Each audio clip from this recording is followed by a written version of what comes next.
అందుకే ధర్మం యొక్క మూలార్థం కనుక మనం చూస్తే అంతర్గతంగా కర్మనే ఉంది.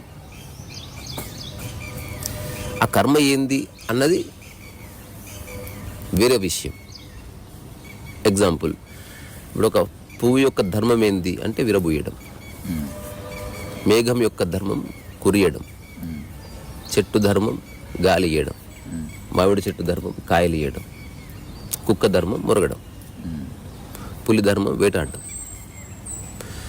మంచి చెడు లేదు, మనకు చెడు అనిపిస్తుంది. ఇండివిజువల్ దేని స్వభావం దాన్ని అంటే స్వభావాన్ని గుర్తించి ఆ స్వభావాన్ని నువ్వు ఒక యాక్ట్గా మార్చుకోవడం. సనాతన ధర్మం అని ఎందుకు వచ్చింది? అందుకే కర్మకి చాలా ఇంపార్టెన్స్ ఉంది. సనాతన ధర్మం ఆలోచన కాదు, అది యాక్ట్, అది పని.